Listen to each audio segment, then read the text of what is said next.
Hey kids, do you like pro wrestling? Well, we like pro wrestling too. This week in the news, everybody's petty.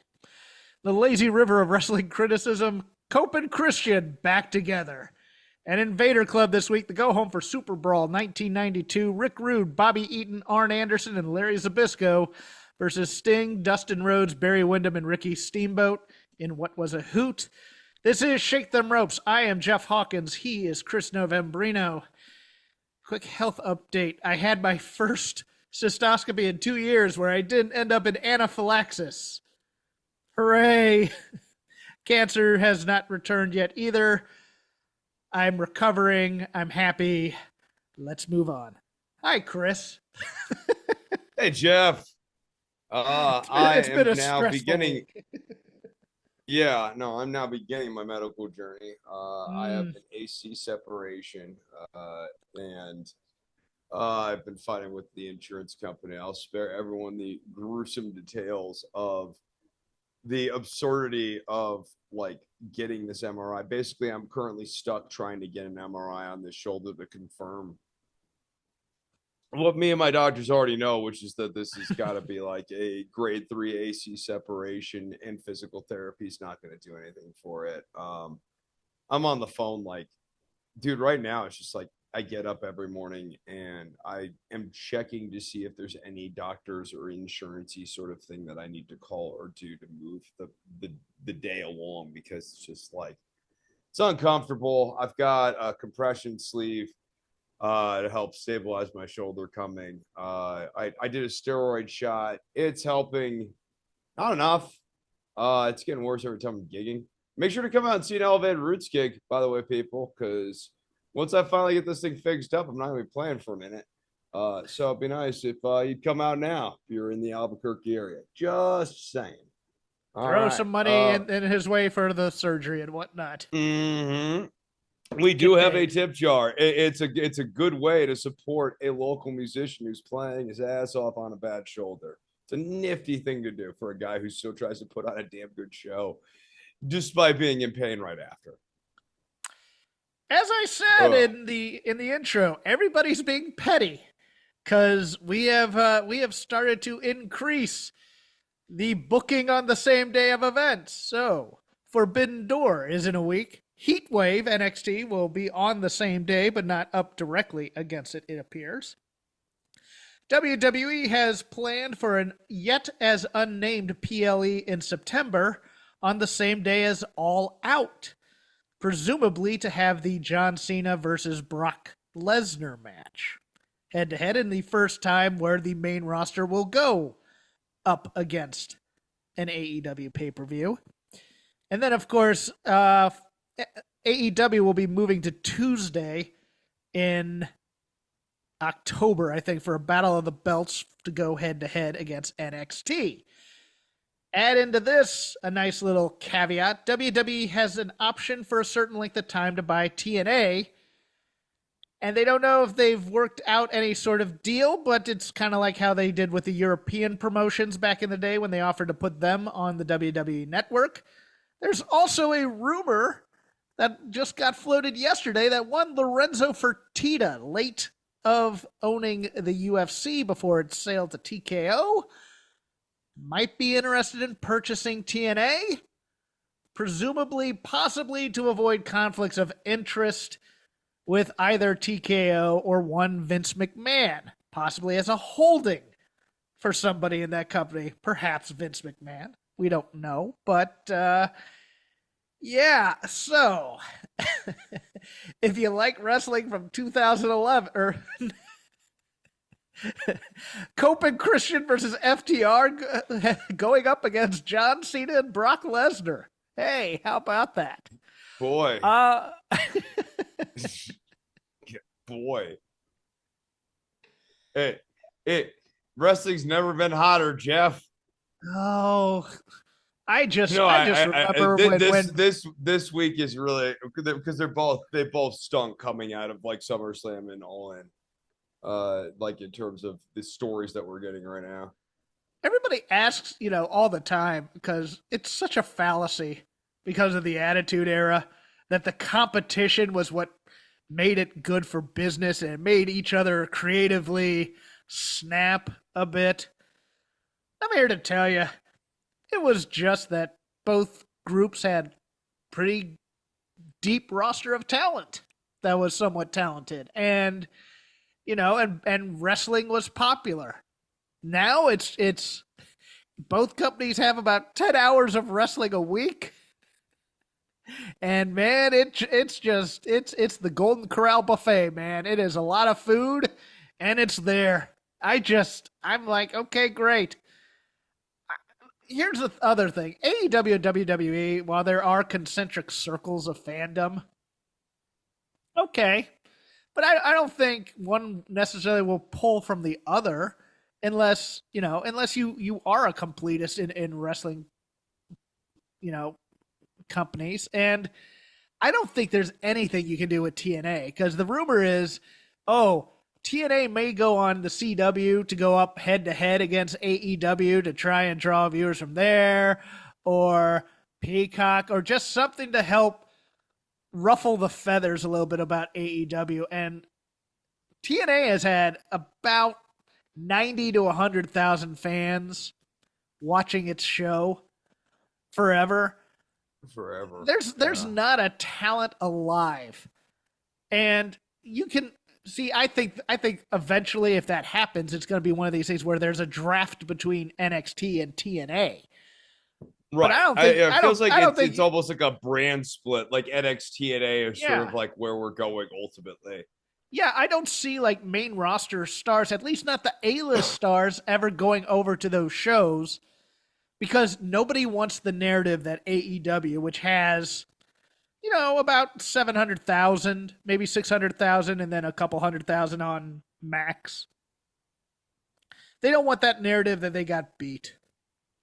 So I think I know, but now that I'm thinking about the TNA situation, right? Like theoretically, if AEW is running in hypothetical town X, they could string together a TNA show loaded with a few WWE talent imports like a Randy Orton or something like that and nerf ticket sales a little bit using TNA. Maybe. They all the guys in TNA don't use their WWE name, so you have Mustafa Ali who uses his, but like Nick Nemeth, the former Dolph Ziggler's in there. It's just I see what everybody's doing here, and I think there's too many people who are a little bit too alarmist about it. I just go, great. Wrestling ain't that hot. It's content. It's cheap, but I don't see 1 and 2 or 3 moving up and down in any ways. I mean, I think AEW loses that Tuesday night to NXT because NXT on network is now getting about 700,000 a week. But that's embarrassing because NXT stinks. I didn't think this week was that bad. I thought there was some good stuff on there actually. But overall, the tone of it is just like, I don't ever need to see Dark State again. I don't. Dark State stinks. They are a wet fart of a faction, and Ava is a wet fart of a general manager. And both of those two aforementioned entities stink up every single scene that they are in, with no exceptions. It's almost like they're leaning into the community theater aspect of it. Just doing it that way. When you have a talent like Ava, what else can you do but crappy community theater? Also, speaking of TKO, just for the lay of the land, 7 years, $7.7 billion paid for by the Paramount Network for UFC. That's more than Paramount is worth right now. Jesus. Yeah. Ain't nobody ever going broke with these deals because everybody's playing hot potato with the streaming services to see who's the last man standing is going to be. That's right. All this is. Yeah. And it's why WWE jumped to. Yeah, go ahead. Sorry. Yeah, you just try to get paid too, right? Like it really actually makes sense for these long-term content providers like a WWE to now basically leverage themselves against the Netflixes and that sort of things of the world. Going like, which one of you guys are still going to be around? And Netflix probably has the best claim to that because they've survived a few, culling events in the past. I think, Netflix has like Christmas Day football, but Amazon having that Thursday night game is really something to keep them going for a while. Because the NFL is king, and if you can get, that's why ESPN buying Red Zone and the NFL Network is so important, because that's content that never atrophies, ever. Everybody wants to watch football. It's possibly the most unifying television experience there is. I mean, at least the Super Bowl, especially. But it's one of those things where everybody watches football almost. So. Yeah, and I it's gonna be weird because WWE's playing this really weird game too, where they're trying to be all things to all people, and trying to like siphon certain parts of their company to different things. Like the PLEs are going to ESPN, but Raw's over here on Netflix, and then SmackDown will eventually leave USA and go somewhere else. And so it's kind of like one of those things where they try and, I mean, this is how they sold it to Fox in the first place was we can be that, oh, you want us to be a sports product? We can do that. We'll just slide right in here. Here's Brock Lesnar. Here's Ronda Rousey. Here's Joe Buck crapping on them during live reads over the weekend. It's great. And Brock Lesnar and Ronda really brought a sports presentation to that era of SmackDown that we all recall fondly. Well, speaking on the Superstar Crossover podcast, Tony Khan was asked what he believes to be the biggest misconception about AEW, with Tony speaking about the narrative surrounding stories in AEW. Quote, I think the stories in AEW have been as strong as ever. The wrestling people will say AEW is great. Bookmark that one. I think a lot of people would concede the action in wrestling, the athletic action, is absolutely fantastic. Everyone agrees.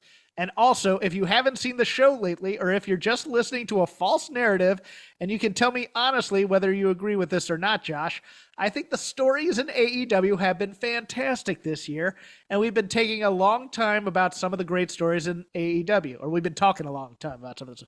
And you even just said how fantastic you thought some of the storytelling around Jon Moxley's World Championship reign has been. People even questioned that aspect of it, and I think that was proven right. But then certainly, whether you love them or not, nobody can question there's a lot of storytelling in AEW. I think it's fantastic, and a lot of fans who actually pay attention to it think it's great. But there will be people, tell me if you agree with this or not, there's people that would say that there's a lack, and I don't agree with this. I think it's untrue of stories in AEW. I don't think that's true at all, and it's really, I think, not only a misconception, but a falsehood that people spread. No, I cede the floor to you. Josh, you listen up. All right. I want the papers to print that I am not mad right now about all the storytelling allegations.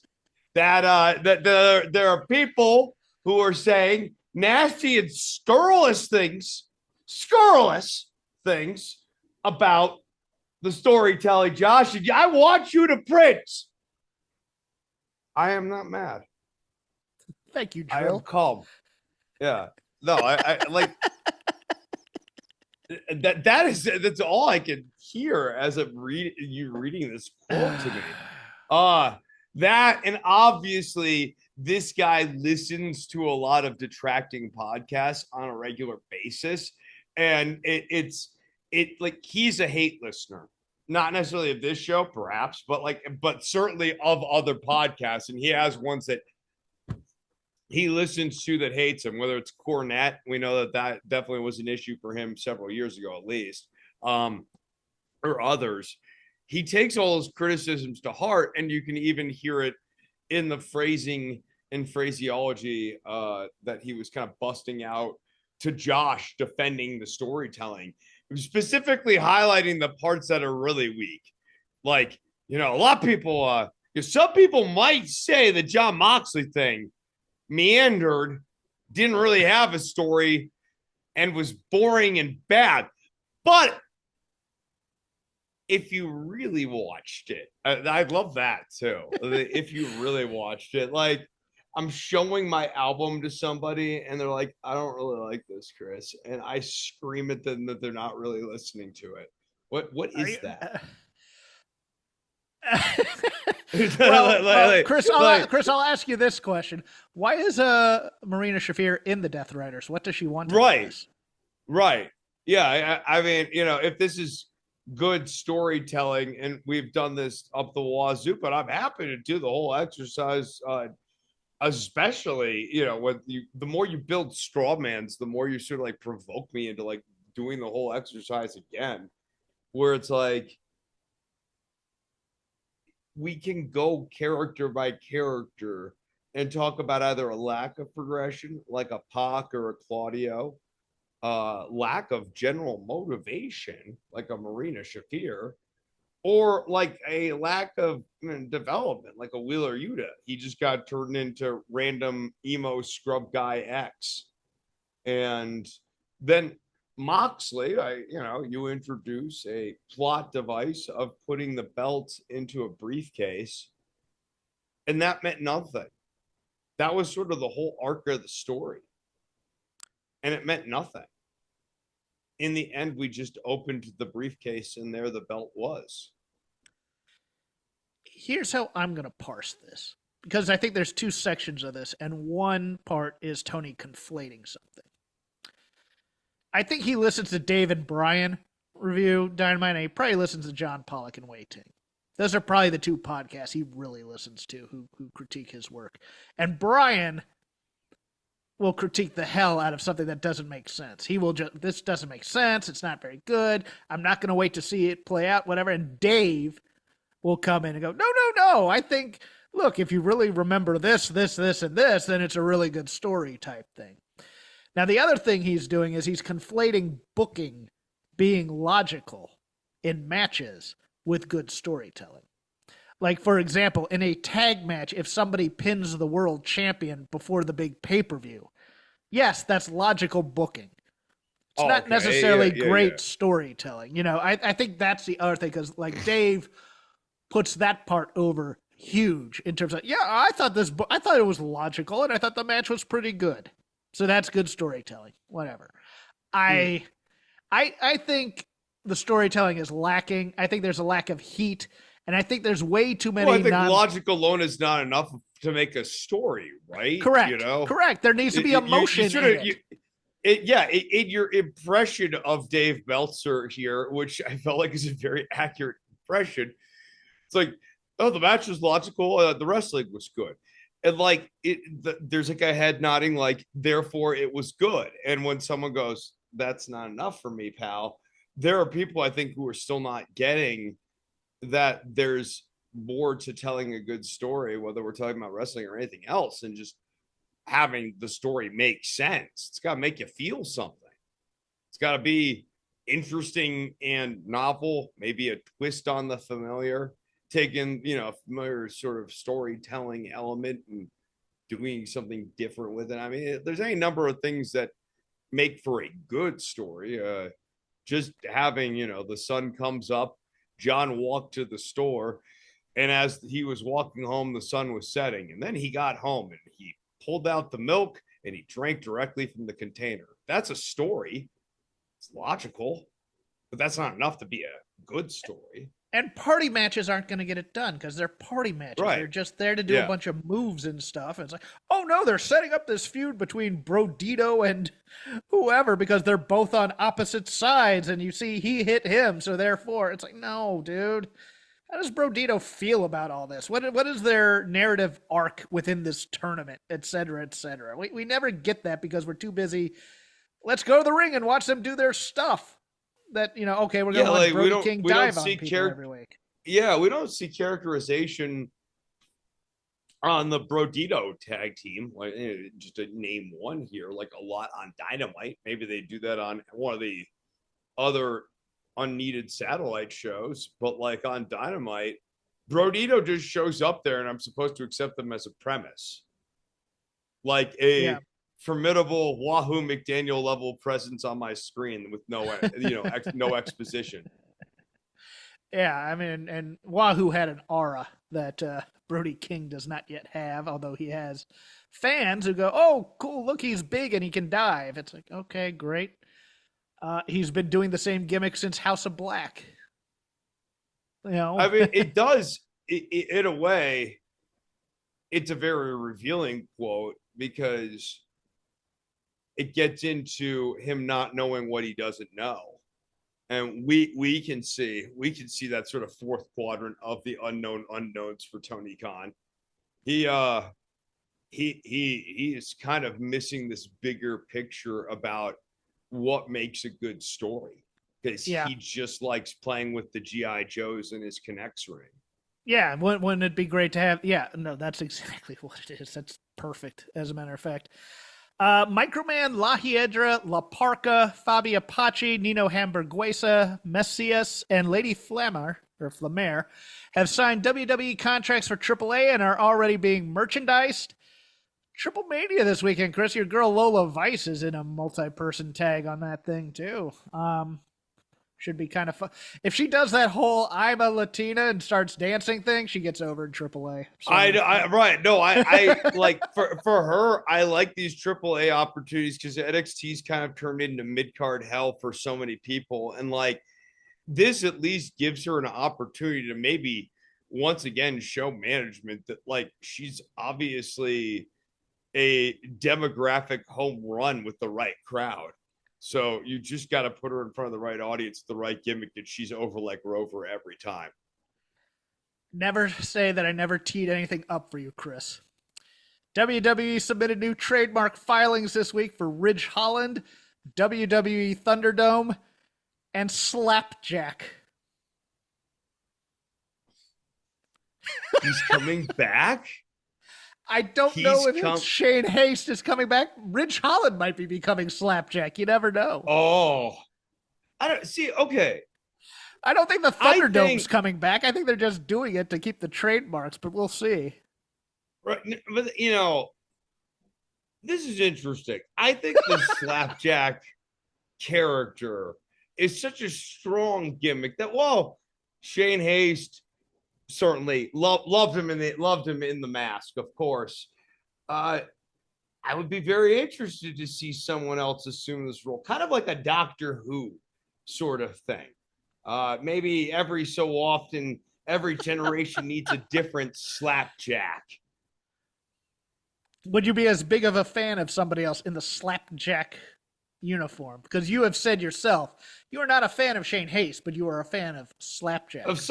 Right? Yeah. So let's say the next Slapjack is Nia Jax or Carmen Petrovich or something like that. Well, that would be a Mrs. Jack situation. Might be a Slap Jill. Or Miss Jack, Slap Jill. There's a number of different ways. Nia Slapjack. Oh, there it is. Nia Slapjack. Nia Slapjacks. Yeah, I didn't see right in front of you. I think, look, Jeff, every generation gets a new James Bond, right? You can't have Roger Moore or Sean Connery in the role forever. Eventually, great actors age out of these timeless roles. And yeah, I'm my heart and my mind is open to someone else donning the mask.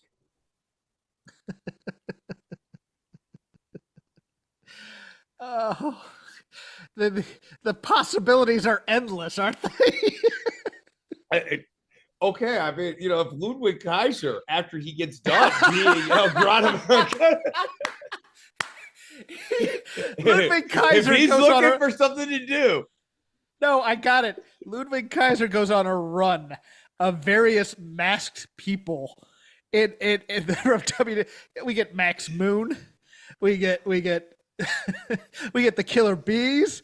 He passes by a blue blazer uniform and goes, "Nope, can't do that one."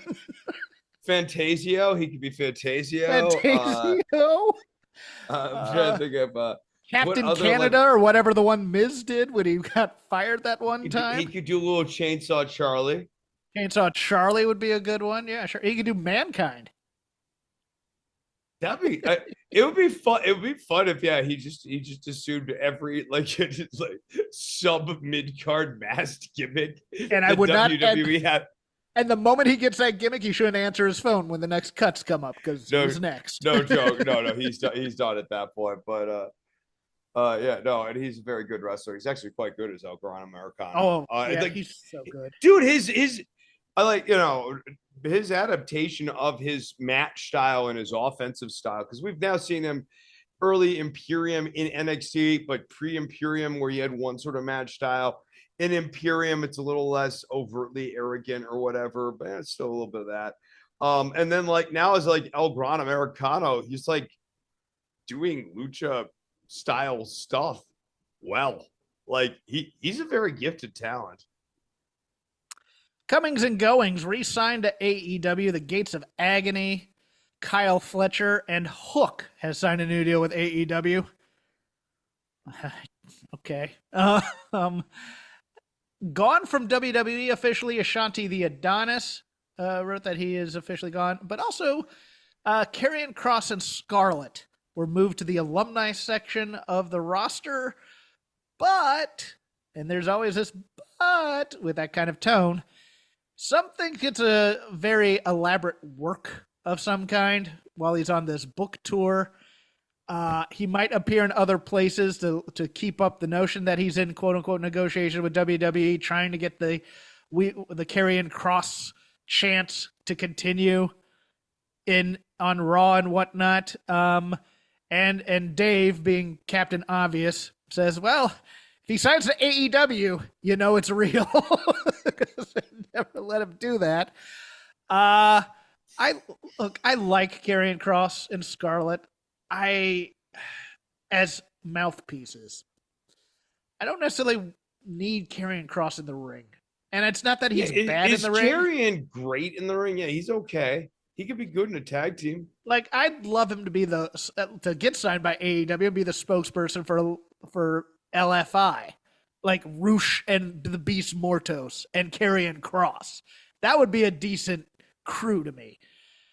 I get why, but then again, let me put it this way. I'd rather have Karrion Kross on my roster as a guy who can talk than possibly Jet Speed right now. And I like Speedball Mike Bailey a lot.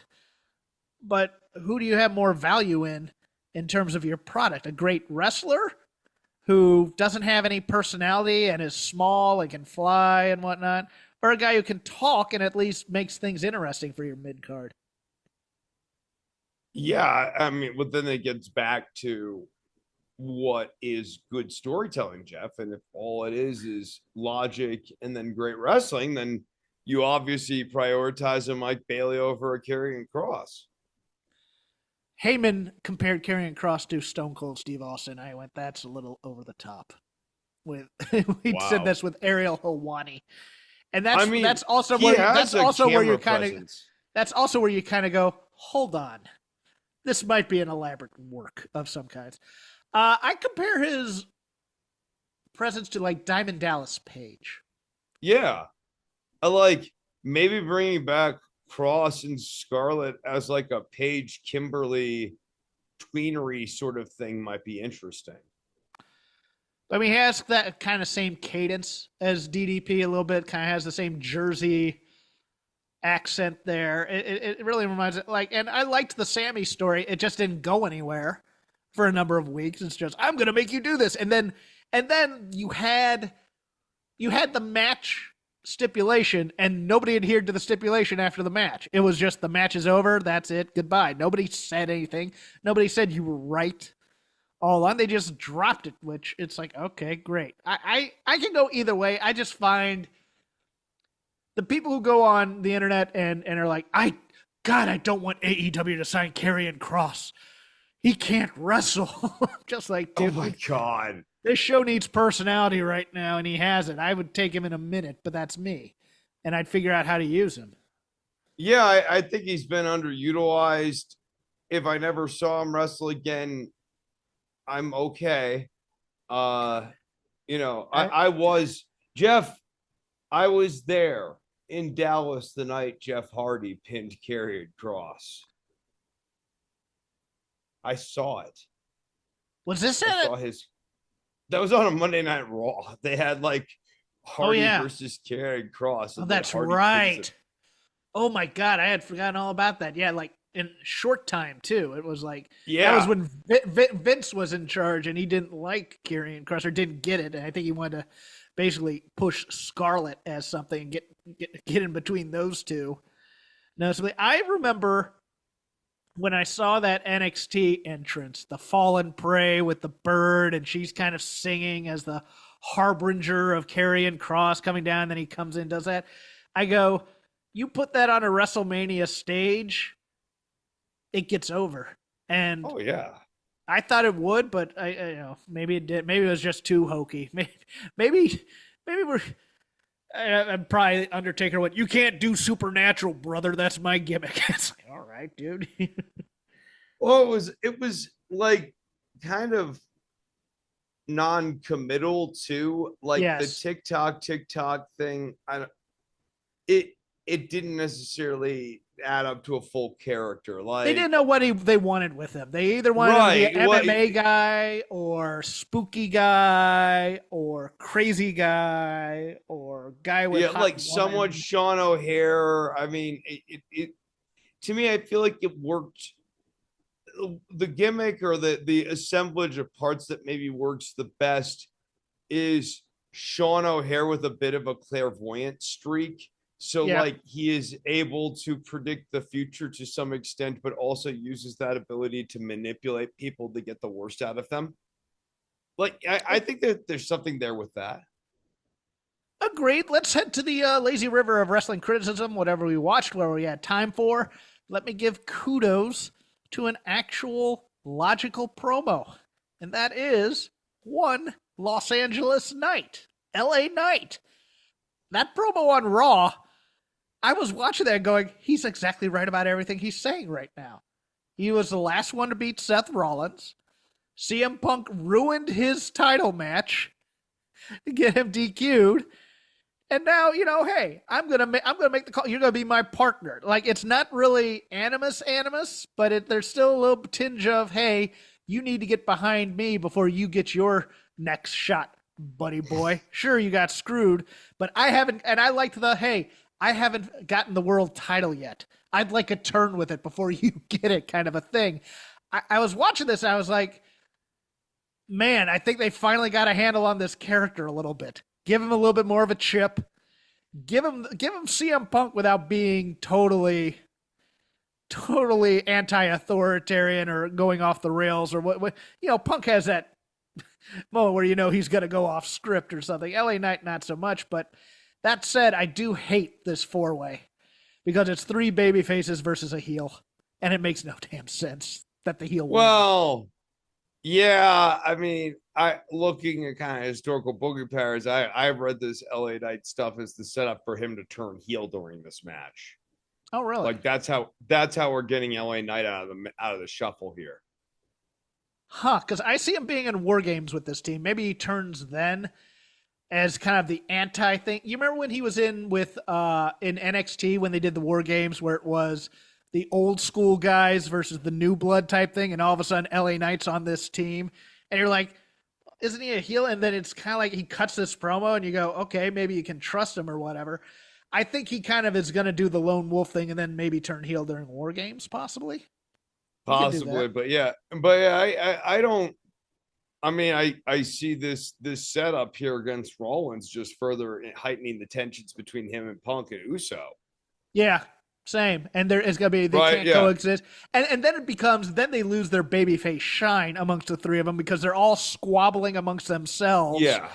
And it's a total Vince McMahon ruthless aggression type move. It's like, can you backstab your friends to get the title type of a thing? And you're just like, God. And you're totally right. It loses it loses the fans' babyface adulation because like fans kind of would like want all their baby faces to just go and smoke it out. You know what I mean? Yeah. Like, go have a smoke session, talk about this. I don't figure it out. I need that sketch. I need the Boiler Room, and they're all just like, it's like that 70s show. It's 70s show, yeah, right. Around the circle. Dude. They force Punk to get secondhand high. Like, Oh yeah. Come on, straight edge. Yeah. The fan said to smoke it out. I don't want to smoke it out. You still have to sit in the room. Take something. Your turn. uh Man, all right. So we've already talked about Algeron Americano. I've been enjoying that. I guess let's go to NXT. Okay, I'll double Go. back to Raw for a point after you get done All with your right. first point here. Yeah. So I beat the Lash Legend Nia Jax thing happened to open up this show. What are we doing with Lash Legend? Like we build her up, we spend a lot of time building her up, and then you put her in a match against a veteran who is like over the age of 40, so is like on at the performer trainer sort of stage of their career, and then you have Lash Legend lose to them. What is that? Main roster should always beat people on NXT thinking, and I don't agree with it, but I think that's what it is. That's not what happens though all the time though. You know what I mean? Like for example, Lyra Valkyrie beating Becky Lynch. Right. You know, so I don't know. How about that for an answer? Can I just no, say yeah, I don't right. know? No, like they've spent like the better part of 4 weeks, maybe maybe more than that, building up Lash Legend and trying to make this a thing, and then it gets to the big, immovable force versus the unstoppable, or the unstoppable force versus the immovable object, and the unstoppable force gets stopped. That's not great. That is not great storytelling. And then you follow it up, and I'll use another example. Alba Fire. I love Kaylee Ray. I love Alba Fire. She is great. She has been the MVP in a couple of war games that I've watched. I think she's fantastic. I kind of like Kendall Gray. I see her kind of as a Tim Horner type, but I mean, she has wrestling skills as opposed to gymnastic skills, and I really enjoyed that match, watching both of them work. Who needed the win more? The member of the Secret Service or Kendall Gray? Kendall Gray needed that win more. Lash Legend needed that win more. I mean, these are people that you eventually want to bring to your main roster as winners, as opposed to people who have been there a while, type of a thing. And especially if you have both those matches on the same card, pick one of those people to win and then act accordingly. Like, you can't have a night of main roster versus NXT and just have it's like those Survivor Series where they used to do and like Raw would just beat the snot out of SmackDown because Vince wanted his A show to always be the A show type of a thing. It's just, but like one guy on SmackDown who's seen as a star in a Raw game would get the win there, kind of thing. Like, it's just one of the main roster people need to lose on Tuesday night. That's all. Yeah, oh yeah, especially the Secret Service. It's like, them losing in a banana peel roll up does not hurt Alba Fire in this character at all. Like they're this so is not fantastic though. That Secret Service gimmick, and what, I can't remember her name right now. Chelsea Green. Chelsea Green. Yeah. We're gonna do a piece. No, I like her with the. Yes, no, like honestly, the best thing that is happening on this show right now is Ethan Page, Chelsea Green, the Secret Service. In my opinion, it's stupid, but like, it at least is stupid falls into the classic wrestling column of things. Whereas like, man, Trick Williams is so stale. Like I feel like there is not a fresh pairing left for him on this roster. He needs to go away for a while at this point. You know what the pairing is? It's Carmelo coming down. Yeah. Yes. At this point, it's like Carmelo comes down and slaps some sense into him. Because he keeps saying, I'm him, or whatever. He's been taking some of his lines. Let me circle back to Raw here for a quick one. Y'all know I love me some Aunt Pam. Big fan of Bailey. What are we doing? We had her do Damage Control, and she was the heel, and then everybody on Damage Control turned on her. But then she wasn't a baby face, and then she kind of was a baby face, and then she kind of had a baby face with an edge thing kind of going. And then she runs into Lyra, who's a baby face, but more of a baby face. She goes a little bit more heelish, but she is her partner after all, after a while, and then she goes even more heelish, trying to get at Becky. And now she's on a journey of the soul, I would guess, with that promo type thing. And I'm just like, have we forgotten who the hell this woman was?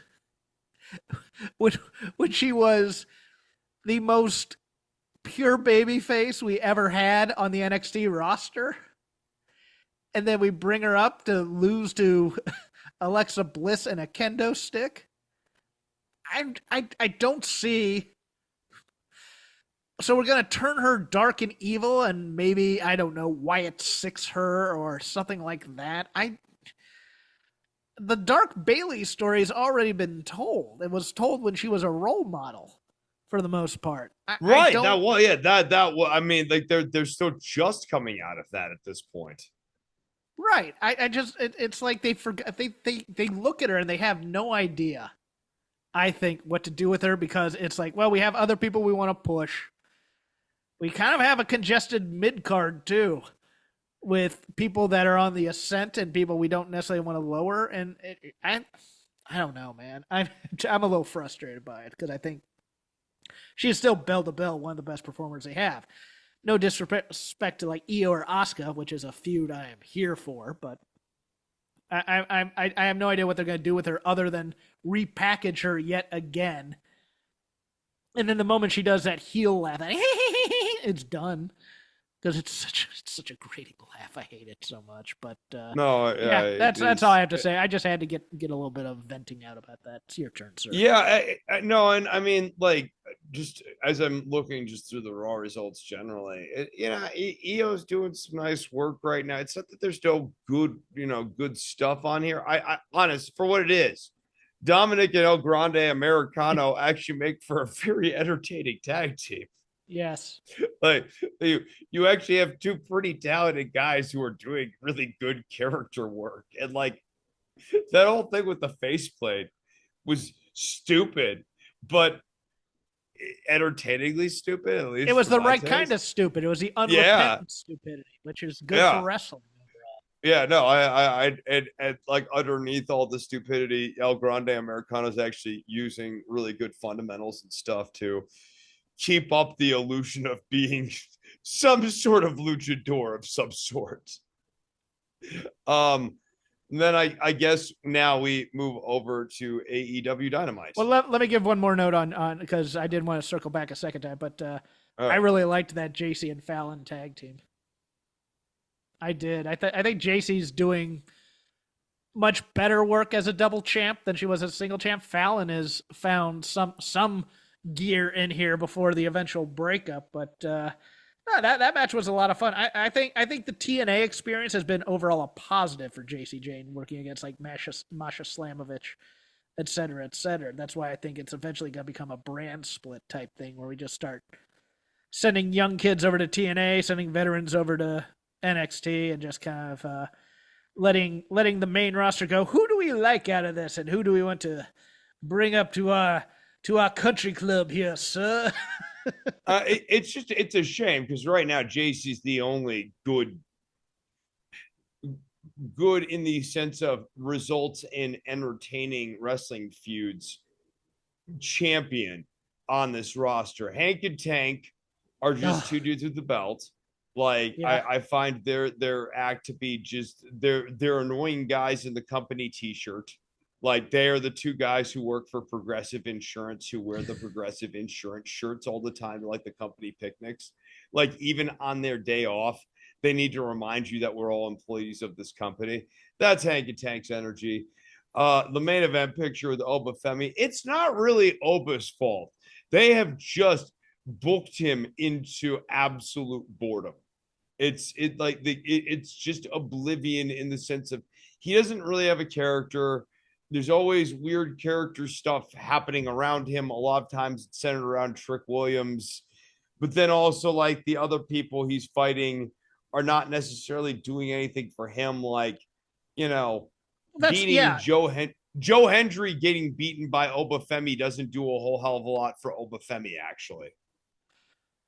And that's a major flaw in NXT, is that we don't build the force over here and keep him separate from Obafemi while he's on his ascent to be an equal challenger to Obafemi. Instead, what we get are, like, look, I think Ethan Page is a perfect foil for Obafemi, but we've cooled him off with the Ricky Starks feud, and now he can do this North American title thing that he's doing in his sleep. He's been doing it for 10 years in various other promotions as the upper mid-card champion who cuts great promos and has good size and is sufficiently obnoxious enough to carry this whole thing. It kind of like Rick Rude in WWF kind of a thing, if we wanted to go that far. But he's never going to get the great Hogan feud per se. And as soon as we get a challenger for Obafemi, we immediately throw him into the ring with Obafemi and beat him. It's like it feels like Javon Evans may be the guy, but then he gets 4-on-1 power bombed through no fault of his own. So it's like we're not putting him on a huge hot streak going into any Obafemi match that's on the horizon necessarily. It's like you got to keep. We have so much content, we don't keep people apart. And then we don't keep people apart because we want to see how they measure up. And it's something that's been, the women's division has been guiltier of this in the men's division of late. I guess, hey, Kalani Jordan's but Obafemi has really, the way they have booked Obafemi it should really be a teachable moment for the booking people in the future of like, they booked this guy into an absolute corner because he could come out next week and he could beat all 4 members of Dark State in a gauntlet match for the world title, and it would do nothing for him. He could beat them 4-on-1, and it wouldn't do anything for him at this point. Because there's no monster out there that threatens him necessarily. No. Yeah, or even an Ilya Dragunov type of guy who just seems to be this force of. I miss Ilya so much, dude. Same. I've already had nostalgic conversations with people about like, was he the best champion for NXT? Like the last like 10 years. It's hard. You're so hard pressed to find a better champion for that brand. He was the blueprint, man. You wanted to go to AEW, sir, so I'll let you go. We have to, right? That as an obligation of the show. Which one of my favorite main matches should I go after? Okay, circling back to Moxley, right? Our buddy Tony Khan speaking to Josh, explaining that they need to print in the headlines that he is not mad. Jon Moxley having an extended squash match against Kevin Knight. But like, what if 2 things needed to happen there? Jon Moxley beats him quickly, or actually only one thing. Jon Moxley needs to beat him quickly if you still want Jon Moxley to be an upper tier champion guy. Or you beat him, you have Kevin Knight beat him. But this was so. Everybody thought Kevin Knight might beat him, but it was in Cincinnati, so that wasn't going to happen. But still, it's baffling. Okay, so Jon Moxley wants to have a match against. That would be bad, especially if he beats him in a nutrition sort of thing. It's not like a banana peel quick flash roll up. It's like you ground him down and you eventually got the pin. Well, he catches him with an aerial move, 1, 2, 3, and then Moxley's like shocked, and everybody's shocked, and then we figure out the follow-up the next week. I don't see the Jet Speed was gonna did fight for the tag team titles, and then Moxley beats them in successive weeks because people were being mean to Speedball. Apparently, that whole MVP thing. I'm like, okay, why does Moxley need to be maintained this strong right now? He just lost the title. I don't get it. And for me, you can go, okay, that's again well worked and logical. But this is a great example of how well worked and logical doesn't get you all the way there. Like Moxley and the Death Riders should be having some sort of existential crisis where either Claudio and Yuta are questioning Moxley's leadership, or Moxley, in an effort to preempt this, is saying we're back and we are actually more sadistic than ever. Let's get back to first values here. Yeah. And What did my title reign really do to change this company? Nothing. So I have to adjust myself. Yeah. There's just, this was fine. What's great about this match is you could watch it any year and it's more or less going to be the same Jon Moxley, Kevin Knight match unless Kevin Knight changes his gimmick. Give me a choice of which route you want me to take. Do you want me to take Hangman MJF or Cope and Christian? Let's do Hangman and MJF. I'm okay. Interested to see, because I know we're just gonna go and pounce all over Edge and Christian stinking. Yes, we are. Joint, we'll do that. Okay. So they got to where they wanted to go to at the end. This is Bugs Bunny and Daffy Duck, rabbit season, duck season, rabbit season, duck season, fire. I get it. I just did not buy Adam Page being in that much control of the situation.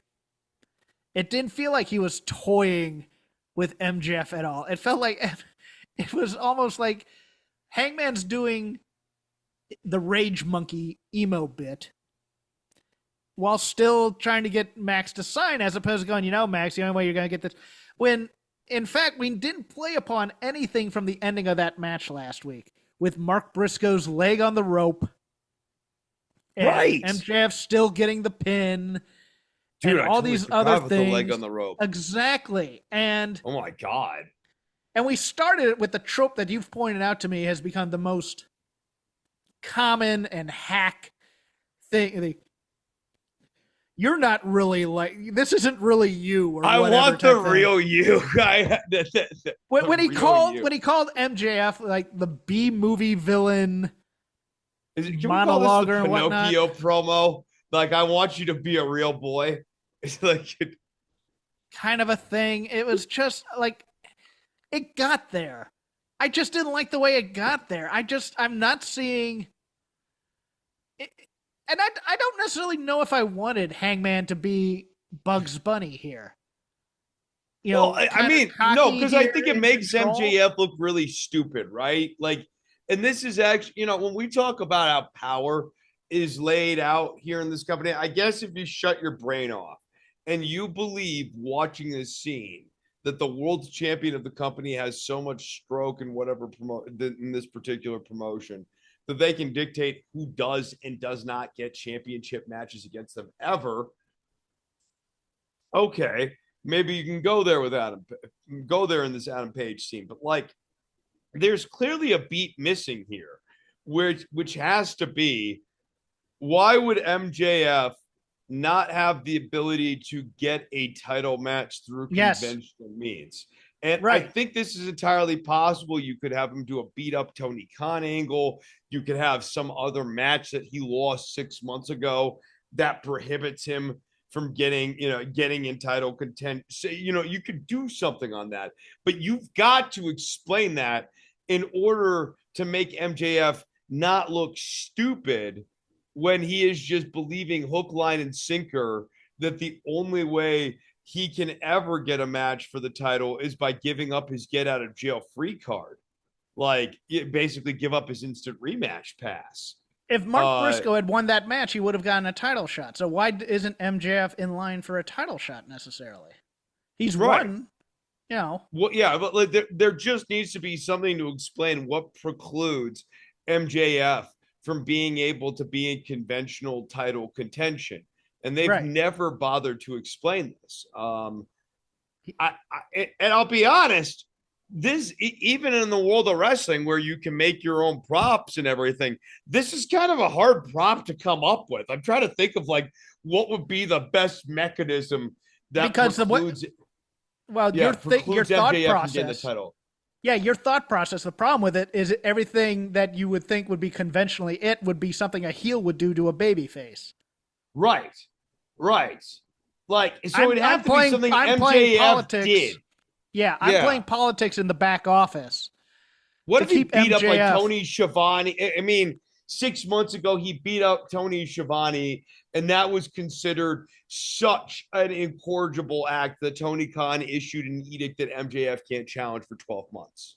Right. Something like that. Yeah. But you have to tell that story. You just can't. Yeah, you're right. No, you can't. And this is the problem with the Real You stuff, as you brought up here.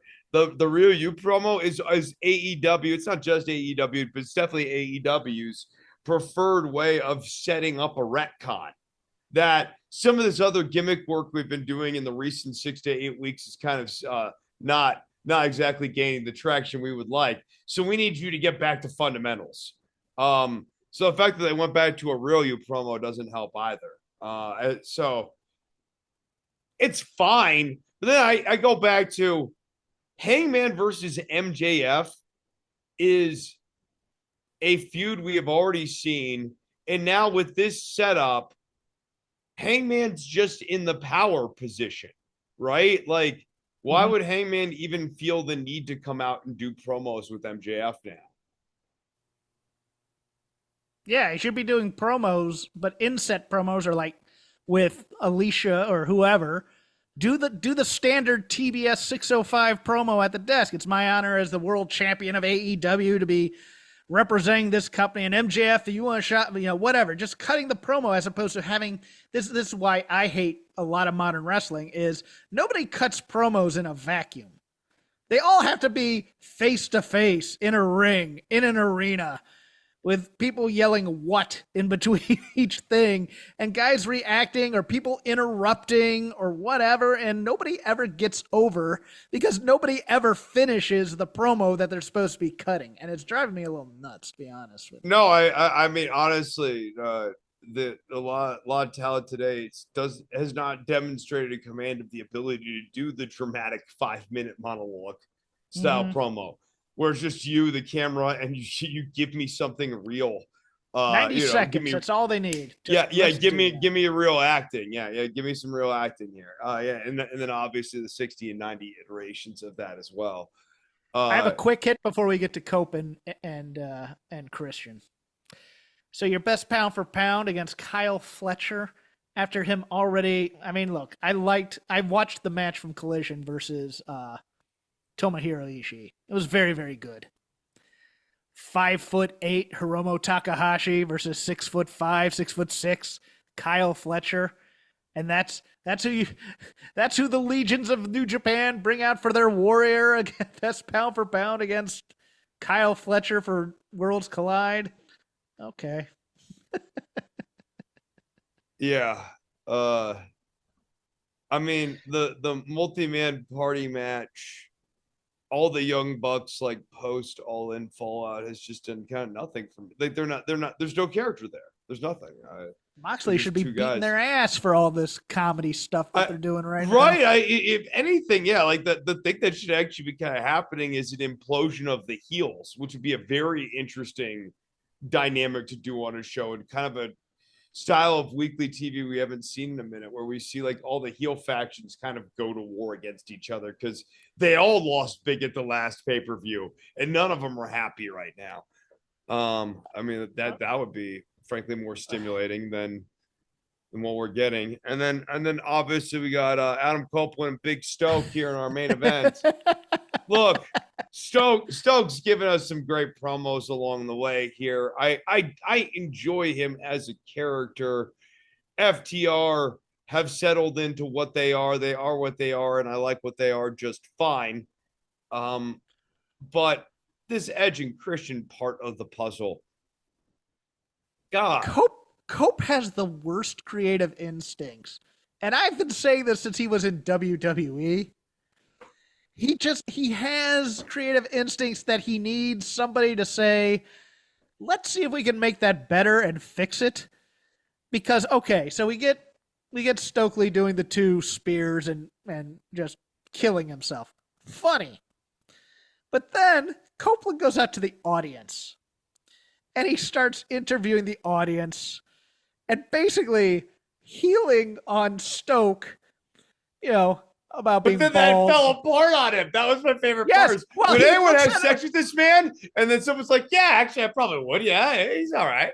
It's like he can't get no hose. Hey, lady. Wait, is Cope calling a woman in the audience a hoe? Clear. I mean, you could say he's not, but the sentence doesn't make any sense if he does not understand that woman to speak on behalf of the hoes of America. Right, and the woman, it's like, I know she's probably a plant and doing a bit, but she's like, are you kidding me right now with this? I'd be saying the same thing if you said, lady, you look like a real hoe bag. Yes.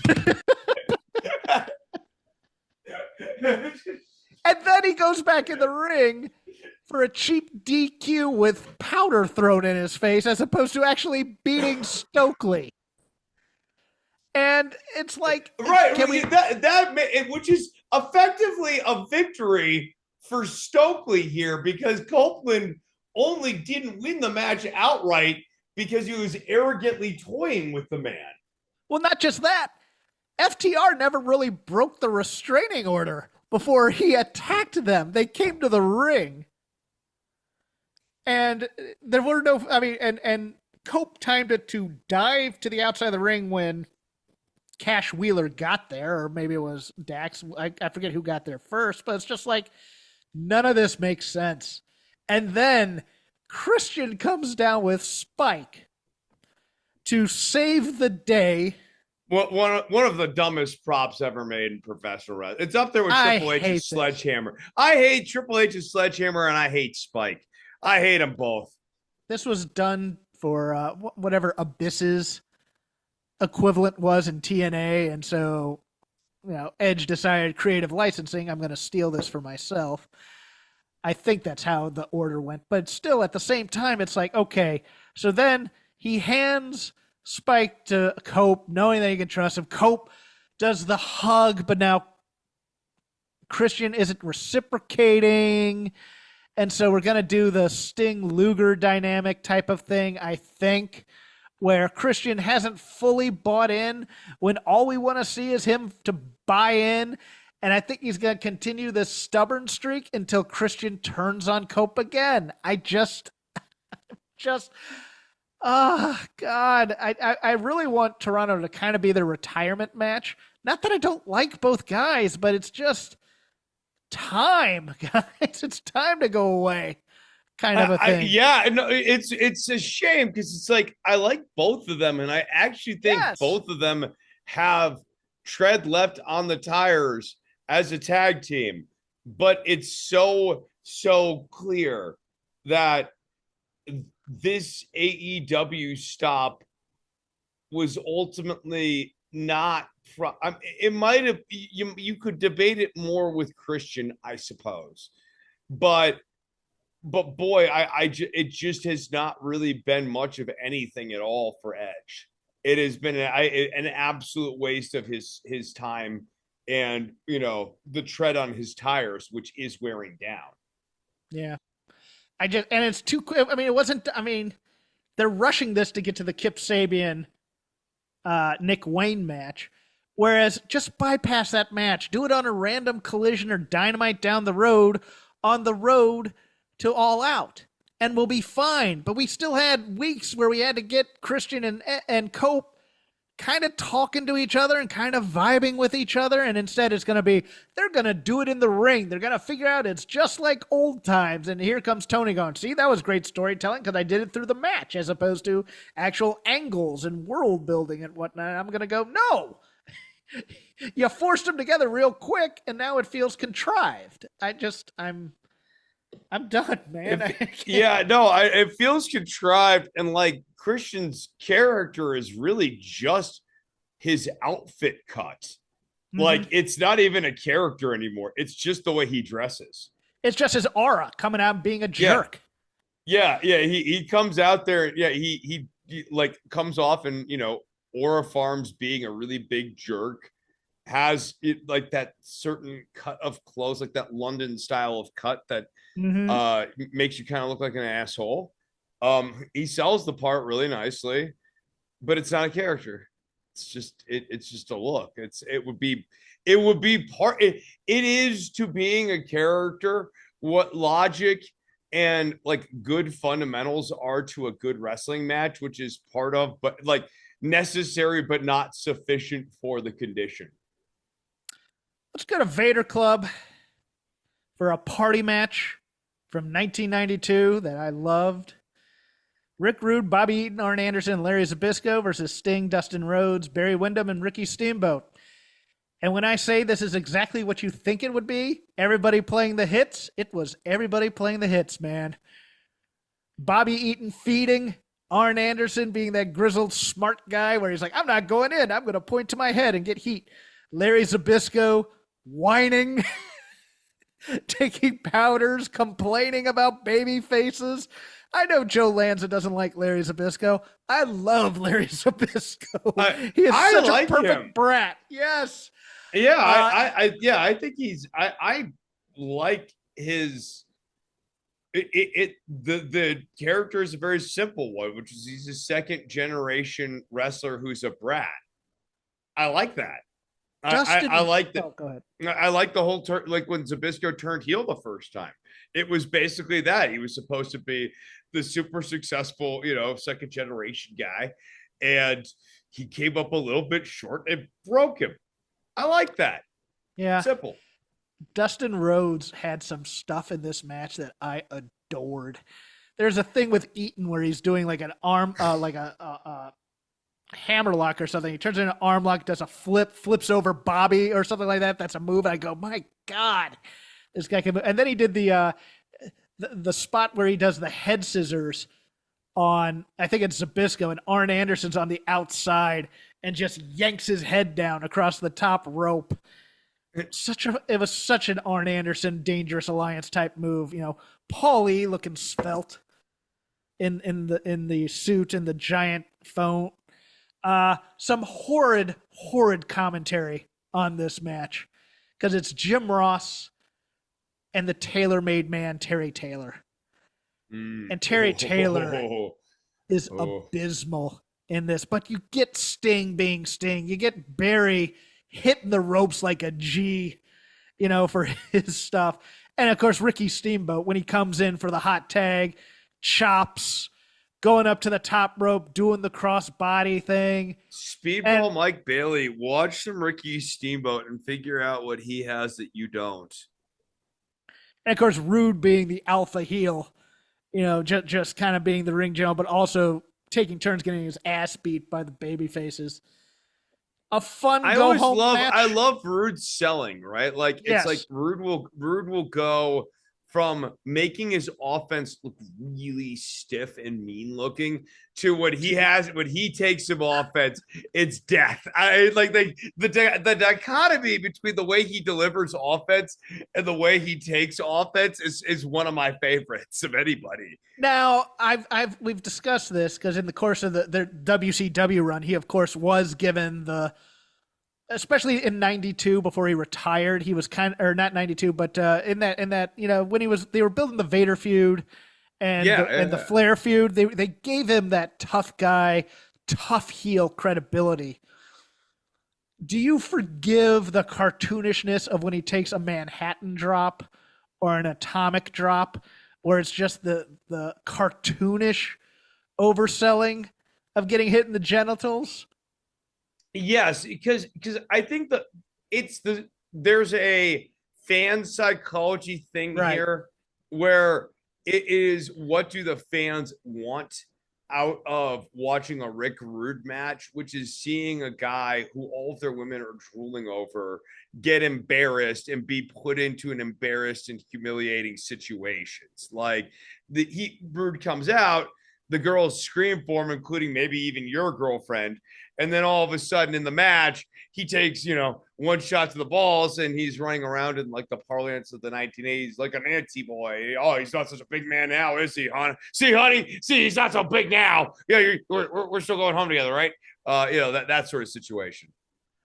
Yeah, and it's his Flair flop. quite frankly. It doesn't make him lose the credibility. It's the laugh spot you do early in the match before we really get into the nitty gritty of Rick Rude being a fantastic wrestler and doing like the Iron Man. The flare flop's a really good analog too, because I mean, there's many different iterations of the flare flops. So it's hard to say, any one, but a lot of like the psychology to me of the flare flop is Flair always comes in as this prestigious champion, and this flare flop, a lot of times, especially when he gets up, he's like, put up your dukes, put them there, that sort of thing. There's this like fighting champion spirit that then bloop goes right out of him. He goes flat. And I think that kind of cartoonish sell, when it is done essentially it's done in service of the character. And when it's understood and executed in service of the character, it's certainly not a crime. And no WWF 50-50 booking here. Larry Zybysko takes the pin from Ricky Steamboat. Further giving question 2, is Larry Zybysko going to be the weak link in the 1992 War Games? Which he did end up being, because he's the guy who eventually surrendered, despite the fact that it was basically Bobby Eaton's fault that he had to surrender. I think that's how it goes. I think it was, I forget if Zybysko brought in the tool and then Bobby Eaton surrendered, or Bobby Eaton brought in the tool and Zybysko eventually surrendered. But Zybysko was basically blamed for that loss, and that supplemented his babyface turn that was short-lived, and then he eventually went to the commentary desk. But a fun WCW Saturday Night Party match as the go home for Superbrawl 92. That'll do it for us. I'm Jeff Hawkins. You can follow me on X at CrapGame13. I do a show called The Dynamite Show on the Fight Game Media Network every Wednesday, about 20 minutes after, about 20 minutes after the top of the hour, because AEW goes off the air at like 7 after now, so there's always an overrun. But Paul Fontaine and I go live on YouTube. It drops free into your podcatchers the next morning, doing a thorough deconstruction of that week's AEW. Chris is on Instagram. He'll plug that and his music now. Yeah, go. If you're in Albuquerque area, go subscribe to Elevated Roots, the band ELOVATED, Elevated, like love in the middle of the name, is Elton's whole gimmick there. Elevated Roots is the name of the band. Please come on out and see us. I'll be playing with them until my shoulder falls off, but hopefully a little less long than that. And then, if you want to subscribe to my Spotify, you certainly can. Album just stuck in a little bit of production hell. Done. Everything's done, which is kind of cool to say, but still just stuck in a little bit of production hell. We're waiting. I mean, I'm waiting now on mixes and stuff. I might go another direction. If I decide to back out and do it, everything just gets set back more and it costs more money. So probably just gonna ride this out. Everything takes longer than you think it's going to, kids. It's a phenomenal plug. It really is. It really is. I love the arts.